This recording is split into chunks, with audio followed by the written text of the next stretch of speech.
മുൻ പ്രതിപക്ഷ രമേശ് ചെന്നിത്തല സംസാരിക്കണം. അദ്ദേഹത്തിന് മോഷണം നടത്തി പിടിച്ചാലും വീണ്ടും എങ്ങനെയെങ്കിലും ആ മോഷണം മുതലുകൾ കയ്യിലാക്കാനുള്ള ഒരു സ്വഭാവം, അത് അവരുടെ കുഴപ്പമല്ല സാർ, അവിടെ രക്തത്തിൽ അലിഞ്ഞേറിയിട്ടുള്ളതാണ് സാർ. LDF ഗവൺമെന്റിന്റെ ജീനിൽ അഴിമതി അലിഞ്ഞു ചേർന്നിരിക്കുന്നു എന്നാണ് സാർ എനിക്ക് പറയാനുള്ളത് സാർ. അതിനാലാണ് ഒന്നാം പിണറായി സർക്കാരിന്റെ കാലത്ത് 3 ബ്രൂവറികളും 1 ഡിസ്റ്റിലറിയും രഹസ്യമായി അനുവദിച്ചുകൊണ്ട് ഉത്തരവ് ഇറക്കുകയും അത് പിൻവലിച്ച് ഓടേണ്ടി വരികയും ചെയ്തത് സാർ. അന്ന് കണ്ടം വഴി ഓടിയവരാണ് ഇപ്പൊ പുതിയ കാര്യങ്ങളും പുതിയ ബ്രൂവറിയും ഡിസ്റ്റിലറിയും അനുവദിക്കാനായി വന്നിട്ടുള്ളത് സാർ. കണ്ണൂർ ജില്ലയിലെ വാരത്ത് ശ്രീധരൻ ബ്രൂവറി പ്രൈവറ്റ് ലിമിറ്റഡ് അന്ന് അനുവദിച്ചു. പാലക്കാട് ജില്ലയിലെ എലപ്പുള്ളിയിൽ ഇതേ സ്ഥലത്ത് പ്രതിവർഷം 5 ലക്ഷം ഹെക്ടർ ബിയർ ഉൽപ്പാദിപ്പിക്കാനുള്ള ബ്രൂവറിക്ക് Apollo distilleries and breweries private limited എന്ന കമ്പനിക്ക് അനുമതി നൽകി. എറണാകുളത്ത് കിൻഫ്ര വ്യവസായ പാർക്കിൽ സ്ഥലം പോലും ഇല്ലാതെ ഇൻഫ്രാടെക് പ്രൈവറ്റ് ലിമിറ്റഡ് എന്ന കമ്പനിക്ക് അനുവാദം നൽകി. തൃശൂർ ഇന്ത്യൻ നിർമ്മിത വിദേശമന്ത്രി ഉൽപ്പാദിപ്പിക്കുന്നതിന് കോമ്പൗണ്ടിങ് ബ്ലെൻഡിങ് യൂണിറ്റ് സ്ഥാപിക്കുന്നതിന് പേരും പോലും ഇല്ലാത്ത കമ്പനിയായ ചക്ര ഡിസ്റ്റിലറീസ് അനുവാദം നൽകി സാർ. എല്ലാ ചട്ടങ്ങളും നടപടിക്രമങ്ങളും മറികടന്ന് എക്സൈസ് മന്ത്രി പോലും അറിയാതെ അന്ന് മദ്യശാലകൾ അനുവദിച്ചു കൊടുക്കാനുള്ള ഉത്തരവിറങ്ങി. അത് മിക്കവാറും കടലാസ് കമ്പനികളായിരുന്നു സാർ. ഇനി കേരളത്തിൽ മദ്യനിർമ്മാണ കമ്പനികൾ വേണ്ട എന്ന് തീരുമാനിച്ചത് EK നയനാർ ഗവൺമെന്റ് കാലത്താണ്. 1999 ഗവൺമെന്റ് പറഞ്ഞു ഇനി കേരളത്തിൽ ഇതിന് ആവശ്യമില്ല എന്ന് സാർ. അതിൻ്റെ GO-RT number 689/99 TD dated 29/9/1999 sir. പിന്നീട് വന്ന VS അച്യുതാനന്ദൻ ഗവൺമെന്റ് കേരളത്തിൽ മദ്യശാലകൾ ആരംഭിച്ചില്ല. ഉമ്മൻചാണ്ടി ഗവൺമെന്റ് ആരംഭിച്ചില്ല. ഇപ്പോൾ പിണറായി വിജയൻ ഗവൺമെന്റിന് ഇത്ര നിർബന്ധം എന്താണ് സാർ? 2018 നിങ്ങൾ ബ്രൂവറികളും ഡിസ്റ്റിലറികളും അനുവദിക്കാൻ വന്നപ്പോൾ ഞങ്ങൾ അതിനെ എതിർത്തു സാർ. അത് നിങ്ങൾക്ക് ക്യാൻസൽ ചെയ്യേണ്ടി വന്നു സാർ. ഞാൻ ഗവർണറെ സമീപിച്ചു, മുഖ്യമന്ത്രിയെയും വകുപ്പ് മന്ത്രിയെയും പ്രോസിക്യൂട്ട് ചെയ്യാൻ അനുമതി നൽകണമെന്ന്. അന്ന് എനിക്ക് ഗവർണർ അനുമതി നൽകിയില്ല. ഞാൻ തിരുവനന്തപുരം വിജിലൻസ് കോടതിയെ സമീപിച്ചു. വിജിലൻസ് കോടതി എനിക്ക് അനുവാദം നൽകി. നിങ്ങൾ പോയി ഹൈക്കോടതിയിൽ പോയി സ്റ്റേ വാങ്ങിച്ചു സാർ. ഇപ്പോഴും ആ കേസ് ഹൈക്കോടതിയിൽ പെൻഡിംഗ് ആണ്. ആ കേസ് ഇതുവരെ ഡിസ്പോസ് ചെയ്തിട്ടില്ല സാർ. ഇവിടെ വന്നിരിക്കുന്നത് എന്താണ് സാർ? ഡൽഹി മദ്യനയ കേസിലെ സമാന സംഭവമാണ് ഇവിടെ നടക്കുന്നത്. മദ്യനയത്തിൽ ഗവൺമെന്റ് വരുത്തിയ മാറ്റം കേജ്രിവാളിനെ ജയിലിലാക്കി. നിങ്ങളത് മറികടക്കാൻ വേണ്ടി മദ്യനയം പ്രഖ്യാപിച്ചു. അത് കഴിഞ്ഞ് ക്യാബിനറ്റിൽ കൊണ്ടുപോയി നടപ്പാക്കുന്നു സാർ. ആർക്ക് വേണ്ടിയാണ് സാർ ഇത്? ക്യാബിനറ്റ് എടുത്ത തീരുമാനം ആർക്ക് വേണ്ടി? പ്ലാച്ചിമടയിൽ കൊക്കക്കോള കമ്പനിയെ പൂട്ടാൻ വേണ്ടി സമരം നടത്തിയ ഇടതുപക്ഷക്കാർ മറുപടി പറയണം. ഒരു തുള്ളി വെള്ളം പോലും കുടിക്കാനില്ലാതെ പുതുശ്ശേരിയിലും അതോടൊപ്പം തന്നെ എലപ്പുള്ളിയിലും ജനങ്ങൾ കഷ്ടപ്പെടുമ്പോൾ പ്രതിദിനം 5 ലക്ഷം ലിറ്റർ വെള്ളം വേണ്ടി വരുന്ന ഈ പദ്ധതി ആരംഭിക്കാൻ നിങ്ങൾ എങ്ങനെ മുന്നോട്ട് വരുന്നു സാർ? ഇതിന്റെ പിന്നിൽ വൻ അഴിമതിയാണ്. നിങ്ങൾ എങ്ങനെ ഈ കമ്പനിയെ തെരഞ്ഞെടുത്തു? നിങ്ങൾ ഈ കമ്പനിയെ പറ്റി സാർ, ഈ കേരള ഗവൺമെന്റ് ഇറക്കിയ മന്ത്രിസഭാ യോഗത്തിന്റെ ശേഷം ഇറക്കിയ നോട്ടിഫിക്കേഷനിൽ ഈ കമ്പനിയെ പറ്റി വലിയ തോതിലുള്ള അപ്രീസിയേഷനാണ് കാണിക്കുന്നത്, പുകഴ്ത്തലാണ്. ഈ കമ്പനിയെ പറ്റി വലിയ വലിയ കാര്യങ്ങൾ പറയുന്നു. ഡൽഹി മദ്യനയ കേസിൽ പ്രതിയായ ആളുകളാണ് ഇവർ. പഞ്ചാബിൽ ജലം മലിനീകരിക്കുന്നതിന്റെ പേരിൽ നിരവധി കേസുകൾ നേരിടുന്ന കമ്പനിയാണിത്. ഈ കമ്പനിയെ നിങ്ങൾ എങ്ങനെയാണ് തീരുമാനിച്ചത്? ഈ ഒയാസിസ് കൊമേഴ്സ്യൽ പ്രൈവറ്റ് ലിമിറ്റഡ് മാത്രമാണോ ഇന്ത്യയിൽ മദ്യനിർമ്മാണ രംഗത്തുള്ളത്? നിങ്ങൾ ഇവരെ എങ്ങനെ തിരഞ്ഞെടുത്തു sir? It is favouritism, it is nepotism, it is amount corruption എന്ന് ഞാൻ പറയാൻ ആഗ്രഹിക്കുകയാണ്. കേരളത്തിൽ നിങ്ങൾ പാലക്കാട് എന്ന് പറയുന്ന ഈ പ്രദേശം എങ്ങനെയുള്ള പ്രദേശമാണ്? മഴനിഴൽ പ്രദേശമാണ്. അവിടെ വെള്ളം കിട്ടുന്നില്ല. ബഹുമാനപ്പെട്ട മന്ത്രി പറഞ്ഞു ഞങ്ങൾ മഴവെള്ളത്തിൽ സംഭരിച്ച് ഈ പദ്ധതി നടപ്പാക്കുമെന്ന്.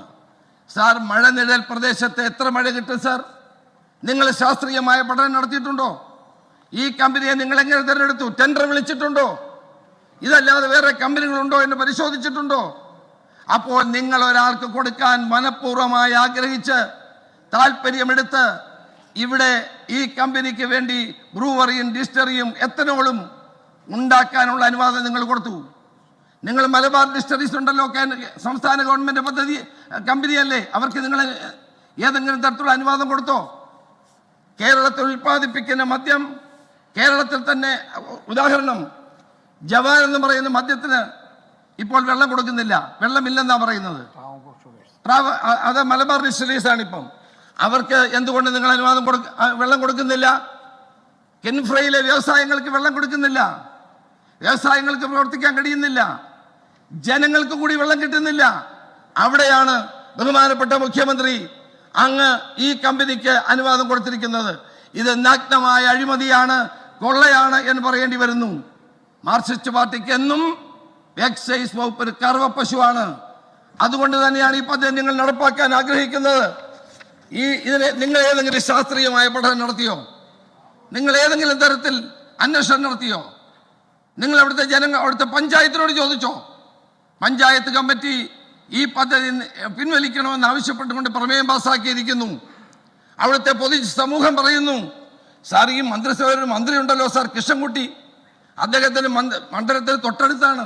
പ്ലാച്ചിമടയിൽ കൊക്കക്കോള കമ്പനി പൂട്ടാൻ അദ്ദേഹവും മാതൃഭൂമിയുടെ മുൻ ചീഫ് എഡിറ്ററായിരുന്ന വീരേന്ദ്രകുമാരൻ നടത്തിയ സമരം നമുക്കറിയാമല്ലോ. മിസ്റ്റർ വൈദ്യുതി മന്ത്രി, അങ്ങ് ഒരു അക്ഷരം ക്യാബിനറ്റിൽ പറഞ്ഞിട്ടുണ്ടോ എന്ന് അങ്ങ് ഇവിടെ പറയണം.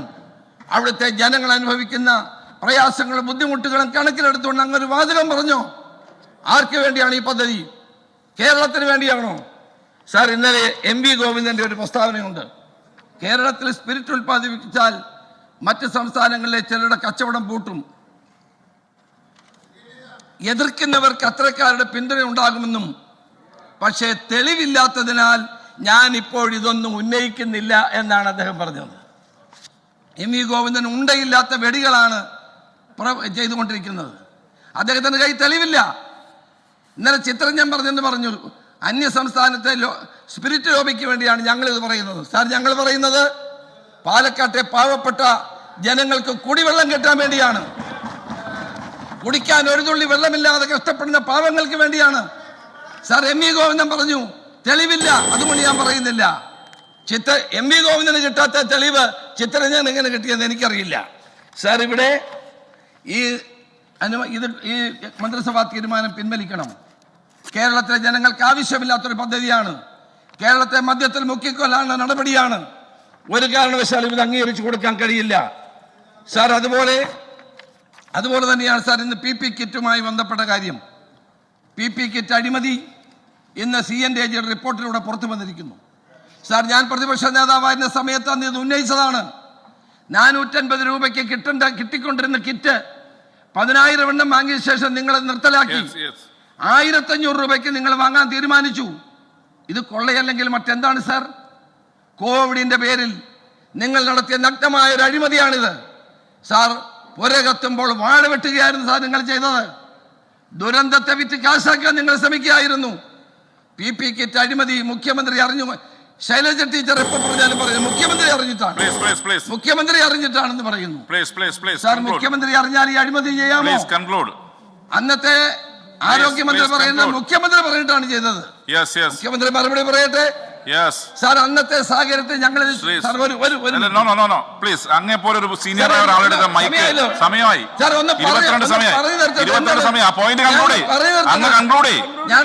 അങ്ങക്ക് സമയത്തിനുള്ളിൽ പ്രസംഗിക്കാൻ കഴിവുള്ള ആളാണ്. പക്ഷെ എന്താണെന്നറിയില്ല. 11 മിനിറ്റ് പറയൂ പെട്ടെന്ന്. സർക്കാരിന് മംഗളപത്രം അങ്ങ് പറഞ്ഞോ? സാർ, PP കിറ്റ് അഴിമതി CNDAG ഇവിടെ സ്ഥാപിച്ച കാര്യമാണ്. CNDAG വ്യക്തമായി പഠനം നടത്തിയിട്ടാണ് ഈ റിപ്പോർട്ട് പുറത്തു വന്നിരിക്കുന്നത്. സാർ, ഈ സർക്കാരിന്റെ മുഖ്യമന്ത്രി അഴിമതിയാണ്. പൂച്ച പാല് കുടിക്കുന്ന പോലെ കാര്യങ്ങൾ ചെയ്യുന്നു. സാർ, എന്റെ കയ്യിൽ ഗസറ്റ് നോട്ടിഫിക്കേഷൻ ഉണ്ട്. 89 കേന്ദ്രങ്ങളെ ടൂറിസ്റ്റ് ഡെസ്റ്റിനേഷനായി പ്രഖ്യാപിക്കുന്ന ഗസറ്റ് നോട്ടിഫിക്കേഷനാണ്. ഒരു പത്രത്തിലും വന്നില്ല.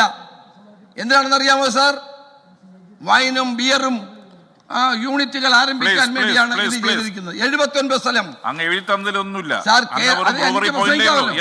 എനിക്ക് പ്രസംഗിക്കാമല്ലോ. സമയം കഴിഞ്ഞു. അങ്ങനെയുള്ള ഒരാൾ മൈക്ക് ഓഫ് ആക്കേണ്ടി വരുന്നത് കുറച്ച് ബുദ്ധിമുട്ടുള്ള കാര്യമാണ്. പ്ലീസ് അങ്ങ് അവസാനിപ്പിക്കണം. 89 സ്ഥലങ്ങളിൽ ടൂറിസ്റ്റ് ഡെസ്റ്റിനേഷനായി പ്രഖ്യാപിച്ചുകൊണ്ട് ബിയറും വൈനും കൊടുത്ത് കേരളത്തെ മദ്യാലയമാക്കാൻ ശ്രമിക്കുന്ന ഈ സർക്കാരിന്റെ നടപടിയാണ് സാർ ഞങ്ങൾ ചോദ്യം ചെയ്യുന്നത്. അതുകൊണ്ട് ഈ അഴിമതിക്ക് കളമൊരുക്കുന്ന ബ്രൂവറികളും ബോട്ടിലിംഗ് പ്ലാന്റുകളും എത്തനോൾ പ്ലാന്റും പാലക്കാട് ഏലപ്പുള്ളിയിൽ അനുവദിക്കാനുള്ള തീരുമാനം പിൻവലിക്കണമെന്ന് അങ്ങയിലൂടെ ഞാൻ സർക്കാരിനോട് ആവശ്യപ്പെട്ടുകൊണ്ട് ഈ നന്ദി പ്രമേയത്തെ ഞാൻ ശക്തമായി എതിർക്കുന്നു.